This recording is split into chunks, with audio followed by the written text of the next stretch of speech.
Kasus pembunuhan disertai dengan kekerasan yang dialami oleh seorang gadis penjual gorengan di Padang Pariaman, Sumatera Barat telah membuat heboh publik tanah air.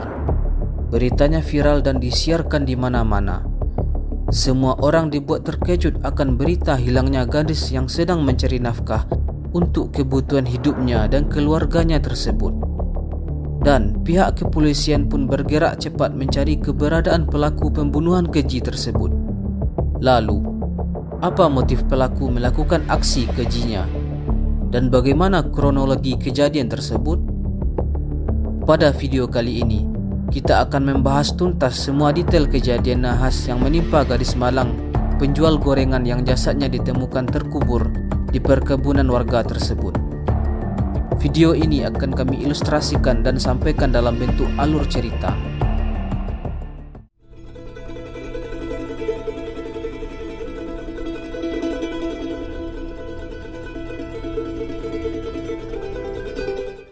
Kejadian ini terjadi di Korong Pasar Galombang, Kenagarian Kayu Tanam, Kecamatan 2x11 Kayu Tanam, Padang Pariaman, Sumatera Barat. Seorang gadis cantik penjual gorengan keliling yang juga seorang pekerja keras, dia bernama Nia Kurniasari, seorang siswi yang baru saja menamatkan pendidikan SLTA-nya dan berniat untuk melanjutkan pendidikan ke jenjang yang lebih tinggi. Dia sudah mulai berjualan sejak masih di bangku SMP. Untuk melanjutkan pendidikannya ke jenjang perkuliahan dan untuk menambah tabungannya, biasanya Nia berjualan gorengan dengan berkeliling kampung. Nia menjajakan dagangannya dari pintu ke pintu. Sore itu pada hari Jumat, tanggal 6 September 2024, seperti biasa, Nia menjajakan gorengannya dengan berjalan kaki. Suaranya memecah jalanan yang dilaluinya. Sesekali, warga memanggilnya untuk membeli gorengan gadis yang dikenal berprestasi itu. Sore itu hujan turun cukup deras. Terkadang jalan yang dilewati oleh Nia ketika menjajakan gorengannya lumayan sepi sebelum sampai ke pemukiman padat penduduk. Pada hari biasanya, Nia selesai berjualan pada jam 6 sore. Sore itu, Nia melewati sebuah warung yang dimana di warung tersebut ada 4 orang pemuda yang sedang nongkrong. Masing-masing mereka bernama Heru, Dani, Randi, dan Indra. Warung tersebut merupakan salah satu rute yang biasa dilewati oleh Nia ketika berjualan. Beberapa saat sebelum Nia lewat di depan tongkrongan mereka, Heru, si pemilik warung, tidak lagi berada di sana karena dia pergi keluar untuk potong rambut di tukang pangkas terdekat. Maka di warung tersebut tinggal 3 orang, yaitu Dani, Randi, dan Indra. Nia pun lewat di sana. Ketika Nia lewat di depan warung mereka, mereka memanggil Nia untuk membeli gorengan yang dijajakan oleh Nia. Lalu, sekitar jam 6:30 malam, Heru pulang dari pangkas rambut. Di warung, Heru hanya bertemu dengan Dani dan Randi tanpa kehadiran Indra. Setelah sekian lama, lalu mereka tersadar, kemanakah Indra? Yang sedari tadi tidak lagi bersama mereka. Sudah sekitar sejam dia tidak muncul di warung. Tidak seperti biasanya, Indra pergi meninggalkan rekannya tanpa memberitahu. Lalu, mereka mencari keberadaan Indra di dalam dan sekitar warung. Di saat itu Indra masih tidak ditemukan. Mereka hanya berpikir, mungkin Indra sedang ada urusan lain. Dan setelahnya, seperti biasa, mereka tetap ngobrol-ngobrol santai di warung tanpa kehadiran Indra. Di tempat lain, pada saat itu hujan turun cukup deras, tidak seperti biasanya. Dari pukul 6 hingga setelah maghrib, Nia masih belum pulang ke rumahnya, dan itu menimbulkan kekhawatiran oleh orang tua Nia, terutama ibunya. Biasanya, dalam keadaan hujan pun jikalau sudah maghrib, Nia sudah berada di rumahnya karena dia selalu membawa payung untuk berjaga-jaga kalau hujan akan turun nantinya.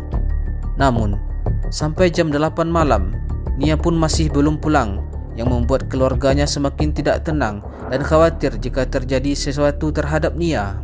Karena hal tersebut, keluarga Nia melaporkan kepada warga sekitar bahwa Nia masih belum pulang hingga detik ini dari berjualan. Maka, malam itu dilakukan pencarian terhadap Nia oleh warga dan penduduk sekitar. Mereka bahu-membahu menelusuri rute dan jejak perjalanan yang biasa dilewati oleh Nia. Salah seorang warga lalu membuat postingan di media sosialnya yang memberitahukan bahwa si gadis penjual gorengan dinyatakan hilang dan belum kembali dari rumahnya. Berharap akan ada orang yang mengetahui keberadaan ia melalui media sosial tersebut. Kembali ke warung tempat Heru, Randi, Dani dan Indra biasa menghabiskan malam. Sekitar jam setengah 8 malam, Dani memutuskan untuk pulang ke rumahnya. Pada saat itu, Indra masih belum kembali ke warung tersebut. Dan kini, hanya tersisa Heru, Randi yang berada di warung. Pada pukul 8 malam, Dani sudah kembali lagi ke warung tempat mereka nongkrong tersebut. Anehnya, tidak seperti biasanya, Indra pun masih belum berada di sana. Indra pergi terlalu lama, pikir teman-temannya. Selanjutnya, jam setengah 9, Heru pun pulang ke rumahnya dan kembali lagi ke warung jam setengah 10. Dan pada saat itu, Heru sudah menemukan Indra di warungnya. Ya, Indra telah kembali. Dan saat itu, dia sudah tertidur pulas dan tidak mengetahui kedatangan Heru. Heru masih bertanya-tanya tentang kemana Indra selama 4 jam sebelumnya. Lalu dia bertanya kepada Dani, kemana Indra selama tidak berada di warungnya. Dari penuturannya, Indra hanya mengatakan dia cuma pergi keluar ada urusan. Pada saat itu, warga masih mencari-cari keberadaan Nia dan pihak keluarganya pun sudah menghubungi sanak dan kerabatnya untuk menanyakan keberadaan Nia. Namun, mereka menjawabnya tidak tahu. Pencarian pun terus dilanjutkan oleh warga. Malam itu, berita akan hilangnya gadis penjual gorengan semakin tersebar dan banyak dibagikan oleh masyarakat di sosial medianya. Di sisi lain, di warung, Indra sudah bangun dari tidurnya pada pukul 10 malam. Seperti tidak terjadi apa-apa, seperti biasa, Indra membuat makan malam berupa mie dan membuat kopi hangat dengan santainya. Lalu, sekitar pukul 12 malam, Heru melihat sebuah postingan di HP-nya bahwa gadis penjual gorengan yang mereka beli tadi sore dinyatakan hilang. Lalu Heru bertanya kepada Indra tanpa adanya kecurigaan, kemanakah hilangnya si gadis penjual gorengan tersebut? Lalu Indra menjawab dia tidak tahu, seolah-olah dia tidak peduli akan hal itu. Malam itu, Indra tidur berdekatan dengan Heru di warungnya. Mereka dipisahkan dengan kasur yang berbeda tingkat. Heru melihat adanya keanehan dengan Indra pada saat itu. Indra terlihat sangat gelisah dalam istirahat malamnya. Tanpa adanya kecurigaan sedikit pun dari Heru, dia tetap berpikir positif akan hal itu. Satu hal yang membuat Heru bertanya-tanya, di punggung Indra ada bekas cakaran yang membentuk 3 garis. Namun Heru tidak menanyakan hal itu kenapa. Kembali ke warga yang melakukan pencarian. Pencarian terhadap Nia dilakukan pada esok harinya, yaitu pada hari Sabtu tanggal 7 September. Pada pencarian tersebut, sebuah titik terang mulai terlihat tentang keberadaan Nia. Sisa gorengan yang biasa dibawa oleh Nia terlihat berserakan di semak-semak sekitar rute perjalanan yang biasa dilewati olehnya. Dan tak jauh dari lokasi gorengan yang tercecer tersebut, masyarakat dan petugas juga menemukan uang hasil berjualan Nia juga berserakan dan terpisah-pisah. Selain itu, masyarakat juga menemukan payung dan sendal Nia yang jarak antara sandal tersebut berjauhan. Saat itu, masyarakat sudah menduga akan hal-hal yang tidak baik telah menimpa Nia, si gadis penjual gorengan.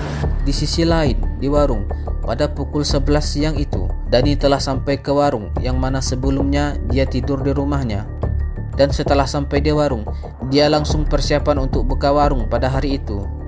Dani lalu membangunkan Heru yang masih tertidur. Setelah itu, Dani dan Heru ngobrol santai seperti biasanya. Lalu, Heru bertanya kepada Dani tentang keberadaan gadis penjual gorengan. Karena dia masih ada rasa penasaran akan postingan atau berita hilangnya gadis penjual gorengan tersebut. Dani pun juga ikut heran, pasalnya hari sebelumnya dia masih membeli gorengan yang dijajakan oleh Nia. Lalu, Heru menyampaikan keresahannya kepada Dani bahwa tadi malam dia melihat Indra tidur dengan sangat gelisah. Namun dia tidak bisa berpikiran yang macam-macam. Sementara itu, Indra masih tertidur di dalam, yang kemudian dibangunkan oleh Dani. Lalu dia menanyakan kepada Indra sekedar basa-basi tentang hilangnya Nia si penjual gorengan. Lalu Dani dengan instingnya menanyakan kepada Indra tentang kecurigaannya kepada Indra. Pasalnya, hanya Indra yang tidak ada di warung kemarin sore. Namun hal itu ditepis oleh Indra dengan mengatakan dia tidak mengetahui akan hal tersebut. Dani pun tidak banyak bicara setelah itu. Kemudian Dani menyuruh Indra untuk bekerja lagi, yang mana sehari-hari Indra juga bekerja bersama orang lain. Pada jam 12 siang, Heru pergi mengantarkan Indra ke tempat kerjanya. Setelah itu, dia pulang lagi ke warung untuk mengurus pekerjaannya. Pada jam 7 malam, Indra kembali lagi ke warung untuk menjemput sepatunya. Karena sebelumnya, baju-baju dan peralatan kerjanya sudah diambil. Heru menuturkan bahwa biasanya Indra kalau pergi bekerja, dia memang membawa bekal pakaian untuk beberapa hari ke depan. Itulah hari terakhir Heru bertemu dengan Indra di warungnya. Pencarian terhadap Nia terus dilakukan oleh petugas dibantu oleh warga sekitar. Areal pencarian pun semakin diperluas, berharap akan ada petunjuk baru. Hingga larut malam, pencarian pun masih belum membuahkan hasil. Lalu, pencarian dilanjutkan pada esok harinya. Keesokan harinya, pada Minggu, tanggal 8 September 2024, petugas kembali melakukan pencarian terhadap Nia. Dan kemudian ditemukan sebuah petunjuk baru, yaitu sebuah barang berupa jilbab yang biasa dipakai oleh Nia. Tak lama setelah itu, petugas kembali menemukan pakaian berupa baju Nia di saluran irigasi. Ini semakin membuat keluarga Nia menjadi tidak bisa lagi untuk berpikir secara normal. Pasalnya, barang-barang yang seharusnya dikenakan oleh Nia ditemukan secara terpisah-pisah. Petugas dibantu warga terus melakukan pencarian. Hingga pada pukul 3 sore, pencarian difokuskan ke sebuah tempat yang sempat dicurigai oleh warga. Karena di sekitarnya, warga menemukan beberapa tanah yang masih merah berceceran di semak-semak belukar. Ini membuat kecurigaan warga semakin tinggi. Terus mencari. Lalu seseorang menemukan sebuah gundukan tanah. Tanah tersebut ditutupi oleh dahan-dahan dan kayu dan daun bambu yang masih baru. Kemudian warga mencoba membersihkan area tersebut dan terlihat tanah di gundukan tersebut masih baru dan merah. Kemudian warga mencoba menggalinya sedikit dan ternyata warga menemukan sebuah hal yang sangat mengejutkan. Di saat mereka menggali tanah tersebut lebih dalam, cangkul mereka tersangkut di sebuah potongan yang diduga itu bagian tubuh manusia. Lalu mereka mencoba untuk mengangkatnya, dan dugaan tersebut benar, dan itu tubuh manusia yang masih utuh. Alangkah terkejutnya mereka, apalagi keluarga Nia. Pada pukul 15.30, jasad Nia ditemukan, memprihatinkan, terkubur di perkebunan warga dengan kondisi tubuh ditekuk dan kepala menghadap ke bawah. Mirisnya, kuburan tersebut hanya memiliki kedalaman sekitar 40 cm. Petugas dan warga bahu-membahu mengeluarkan jasad Nia. Kemudian, petugas gabungan membawa jasad Nia ke Rumah Sakit Bayangkara Kota Padang untuk dilakukan autopsi. Akhirnya, gadis Malang penjual gorengan yang telah 2 hari hilang tersebut ditemukan dalam keadaan tidak bernyawa dan terkubur di perkebunan warga. Penemuan mayat korban sangat menghebohkan publik tanah air. Jasadnya ditemukan dalam keadaan tidak berbusana dan dalam kondisi tertelungkup ke tanah dan kaki ditekuk ke belakang. Setelah jasad Nia diangkat petugas dan warga menemukan kejanggalan di tubuh Nia, ditemukan beberapa luka memar di area bagian kepala. Lalu, siapakah pelaku pembunuhan keji tersebut? Keesokan harinya, jasad Nia dimakamkan di pemakaman kaum. Ribuan orang ikut mengantarkan Nia ke peristirahatan terakhirnya. Tidak hanya dari warga sekitar, bahkan warga dari luar kota pun ikut pergi ke pemakaman gadis Malang tersebut. Kematian Nia meninggalkan luka yang mendalam bagi keluarga dan sahabat korban. Sementara itu, pihak kepolisian dibantu warga terus berusaha mencari siapa pelaku pembunuhan gadis penjual gorengan tersebut. Ada sebuah kejanggalan yang terjadi ketika petugas dan warga melakukan pencarian terhadap pelaku pembunuhan. Seorang warga yang biasa berada di kampung tersebut tidak pernah terlihat lagi setelah jasad Nia ditemukan terkubur di perkebunan warga. Ini membuat kecurigaan warga semakin meningkat. Dialah Indra, kawan dari Heru yang pada hari Sabtu merupakan hari terakhirnya dilihat oleh warga sekitar. Bahkan bagi Heru pun itu merupakan hari terakhirnya bertemu Indra. Lalu pencarian warga semakin mengerucut kepada Indra. Pada saat itu, status Indra hanyalah sebagai terduga pelaku. Karena sebelumnya, Indra juga menyebut kepada Heru dia akan pergi bekerja untuk beberapa hari ke depan. Hingga pada hari Jumat, tanggal 13 September 2024, Warga beserta petugas terus melakukan pencarian dan mereka menemukan sebuah sendal dan pakaian milik terduga pelaku. Berdasarkan keterangan beberapa saksi yang diterima oleh pihak kepolisian dan fakta-fakta yang ditemui di lapangan, tersangka kasus pembunuhan Nia sudah mulai mengerucut. Pencarian tersangka pun dilakukan dengan menelusuri jejak-jejak yang dimulai dari penemuan barang bukti tersebut. Pencarian terhadap terduga pelaku pun semakin gencar dan jelas. Pada hari Minggu, tanggal 15 September 2024, pihak kepolisian kembali menemukan sebuah barang berupa tas milik terduga pelaku di sebuah perkebunan warga. Di dalam tas tersebut ditemukan KTP milik ayah terduga pelaku dan beberapa alat hisap narkotika. Setelah 7 hari sejak kematian Nia, tepatnya pada tanggal 15 September, pihak kepolisian Padang Pariaman menetapkan IS alias Indra Septiarman sebagai tersangka utama pembunuhan Nia. Indra datang ke warung tempat dia biasa nongkrong bersama Heru untuk menjemput sepatunya, merupakan sebuah siasat Indra sebelum melarikan diri, dan dia memang berencana untuk kabur dari kejaran petugas kepolisian yang dibantu warga. Pihak kepolisian terus berjibaku menemukan jejak pelarian pelaku. Kemudian penelusuran terus dilakukan sampai ke titik-titik yang mungkin pernah dilalui oleh pelaku. Beberapa hari sebelumnya, ada warga yang pernah melihat sekilas pelaku berlarian di perkebunan warga. Namun mereka gagal menangkapnya. Indra sudah tersudut. Seluruh akses untuk melakukan pelarian sudah ditutup oleh warga. Pada hari Kamis tanggal 19 September, setelah 11 hari menjadi buronan, akhirnya polisi berhasil menangkap pelaku Indra Septiarman. Pelariannya berakhir di loteng sebuah rumah kosong. Beberapa pemuda berjaga-jaga di depan sebuah rumah.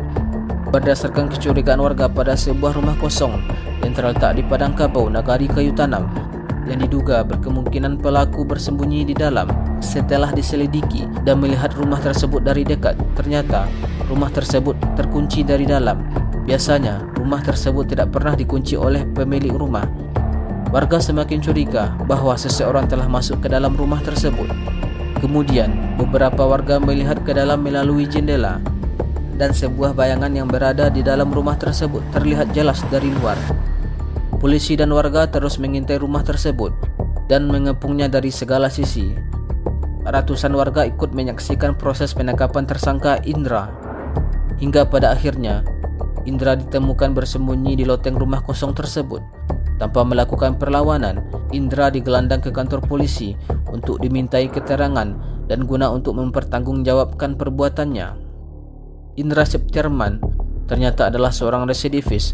Dia telah 2 kali keluar masuk penjara atas kasus pencabulan terhadap anak dan juga penggunaan obatan terlarang narkotika. Setelah dilakukan penyelidikan terhadap Indra, kepada penyidik, Indra menuturkan tega melakukan tindakan pembunuhan dan pemerkosaan terhadap Nia karena telah diselimuti oleh hawa nafsu. Dari pengakuannya, Indra memang telah lama mengincar korban, dan pada 6 September 2024, dia memiliki kesempatan untuk melakukan perbuatan kejinya tersebut. Pada sore itu, setelah Indra berpisah dengan rekan-rekannya, niat jahat tersebut muncul dan dia mengikuti Nia dari belakang sampai ke tempat yang sepi sekitar 500 meter dari kediaman Nia. Di sanalah Indra melancarkan aksinya dan mengeksekusi Nia. Dari beberapa barang bukti yang telah disita oleh pihak kepolisian, dapat disimpulkan bahwa Indra memang telah merencanakan pemerkosaan ini terhadap Nia. Warga tempat Indra tinggal mengatakan bahwa sejak kecil Indra bukanlah dipandang sebagai seorang laki-laki yang baik, apalagi semenjak kedua orang tuanya bercerai. 2 kali kasus hukum yang menjerat Indra itu dilakukan ketika masih berusia remaja. Sungguh miris. Di tahun 2013, Indra telah masuk bui karena kasus pencabulan. Kemudian pada tahun 2017, dia kembali masuk bui karena kasus narkotika. Kini, Indra harus mempertanggungjawabkan segala perbuatannya karena telah menghilangkan nyawa seseorang. Dan pihak kepolisian terus mengembangkan kasus ini. Kemungkinan akan ada pelaku lainnya. Semoga almarhumah Nia tenang di alam sana, diampuni segala dosa-dosanya. Sekian dulu video kita pada kesempatan kali ini. Jangan lupa untuk meninggalkan komentar yang positif dan mendukung terhadap channel ini. Dan jangan lupa untuk share, like, dan subscribe ke channel ini agar kamu tidak ketinggalan info kriminal lainnya yang terjadi di Indonesia. Terima kasih, sampai berjumpa di video selanjutnya.